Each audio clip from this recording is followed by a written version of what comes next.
So you shouldered some of the blame for the sacks last game. What are some of the things you wish you would have done differently once you had me coming off the spot? Well, I think picking plays that were more sustainable to our offense's success in that game than just thinking, all right, we need to make a play and we need a play to happen now. Whereas we weren't necessarily running the ball, so our action game wasn't necessarily, perfect when we did do it. It made it tougher on guys to sustain blocks, made it tougher on guys to CO blocks and get on blocks and stay on guys. So I would say just going with the open-mindedness of things like that. Tua, I had asked Mike earlier in the day, like one of like the themes of his previous offenses was like yards after the catch. I mean, he even said like we want to get the yak. You guys have been like really really successful in offense, but the yak hasn't been there compared to maybe previous offenses. What sticks out to you in terms of like is it maybe the way defenses are playing you guys, or just trying to take what they present, or what do you see? Yeah, I would say what we see a lot on tape. Defenses are getting a lot deeper than usual with linebacker depth. And you also see the shell of the safeties. They're getting really really deep. So they do play our. I would say our team a little different in that regard. I would say just because of the speed that we have, but the opportunity for yak, I would say is it's hard when guys are playing so far back, and yeah, it's hard. Tua, how much has the offense grown from the beginning of the season until now? Yeah, I think we've grown a lot with our relationship with each other. How close we've all gotten as a group. I would say the communication is still something that we're continuing to work on.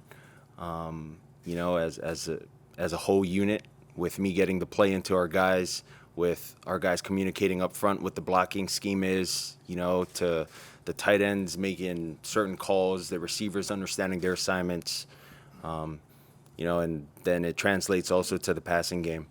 I think we've done a lot of good things, but there's still a lot of things that have been left out on the field, and we continue to grow and we continue to get better at those things every week. Tua, can you express to us how important Tehran has been in the development of this offense and your progression this year? And how much you guys are rooting for him to get back to his injury? Yeah, it's been really good having a veteran as himself, help out with the guys up front. When Liam went down, how he kind of took Rob Jones under his wing and kind of helped mentor him throughout the process of what it means to be a starting left guard, and how you go about your business. And so, just seeing their relationship grow and, how they communicate on that side, and then also with having Austin Jackson back, really helps. I think, when you have someone like that who's a veteran, those guys come in on a Monday, just the O-line, and he runs their meetings. I was in their meeting this past Monday before we had our offensive meeting, and it was really cool to see him take charge of that room, and kind of show guys and tell guys, just what it was. Hey, like, I take ownership of this, and that's my fault, and like nothing slips, like no one gets a free pass, not even himself. So that was something really cool to see. How much Jimmy Garoppolo have you been able to watch, just in terms of obviously studying the 49ers offense, and what are some things you noticed that are pretty good? Yeah. When we were starting, with the playbook, watched a lot of their tape. With Jimmy, there were a couple of CJ on there, CJ clips. Trey was on those clips as well. And you got to see the timing of the footwork with how they did things on certain pass protections, play pass protections, necessarily where the spot was in certain protections. And then the timing, you know, how that married up with the routes. So learned a lot from you know, his tape and, you know, the tape that you know, they produced over however many years. What do you see in the 49ers defense? They're number one in the NFL. Yeah, I mean, we're preparing for these guys like every other defense. We understand that this is probably going to be our toughest, you know, competition because it's our next. But for us, you know, I don't think we look at it as something that we shy away from. You know, we embrace adversity, we embrace competition, and you know, it's a great opportunity for us to showcase what we can do, you know, against the best. And what more can you ask? Tua, your passer rating on third down is about as high as you can go. What is working so well on third down that enables you and the offense to click the way it is?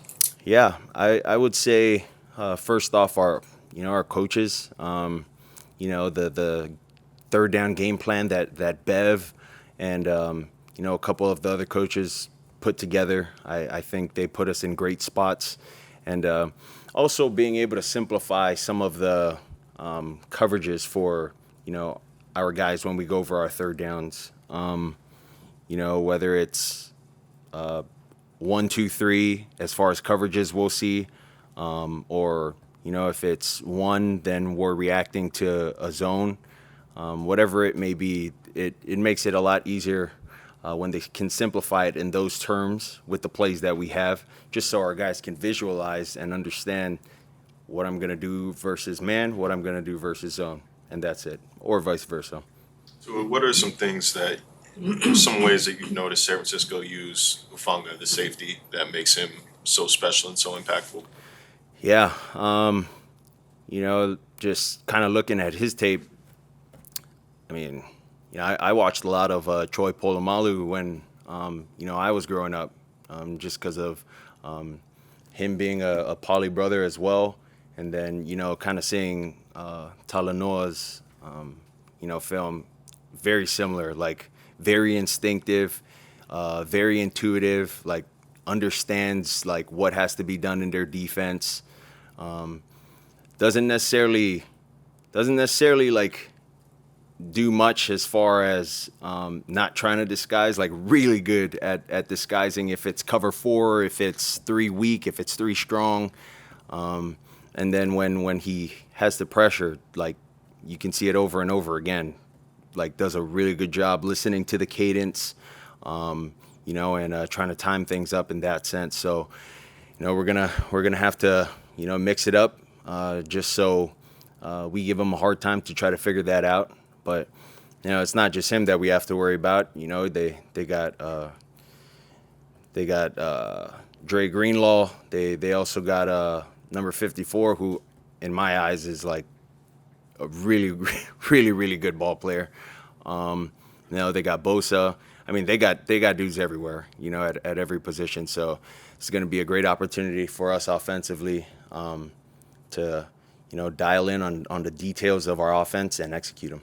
Too, I know it's tough being away from family for so long on these road trips, these long road trips. But is there anything that you look forward to with these trips, whether it's just all about ball or something else? Yeah, this is a great opportunity for our team to bond.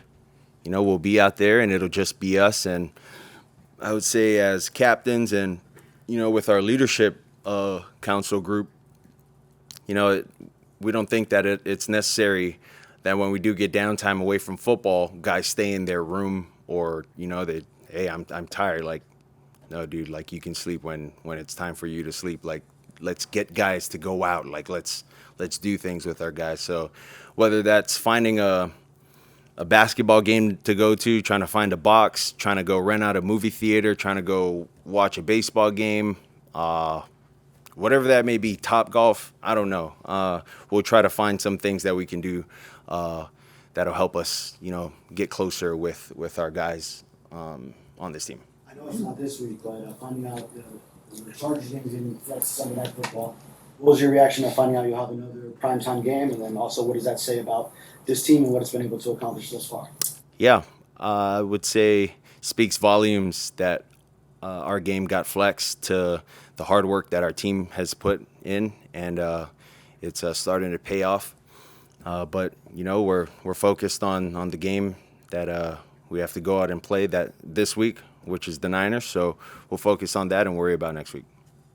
Tua, we know a couple of your teammates, especially in the running back room, former 49ers, obviously Mike McDaniel, a lot of familiarity. What differences have you noticed this week in them, if any? I would say I haven't seen much of a difference with any of them.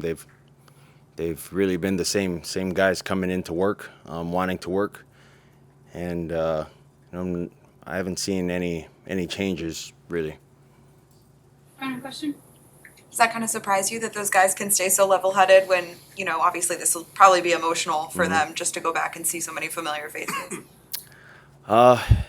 Well, yeah, I would say it is kind of surprising. But I think too for those guys, it makes sense as well. For our running backs, just because I wouldn't say they're emotional guys necessarily. So it is kind of neutral to see how they are in every day. Like that's who they are. I'm sure that when it gets closer to the game and when we go and do play, that you'll see a lot of energy from the both of them. But for now they're just the guys that come into work and same guys that I see every day.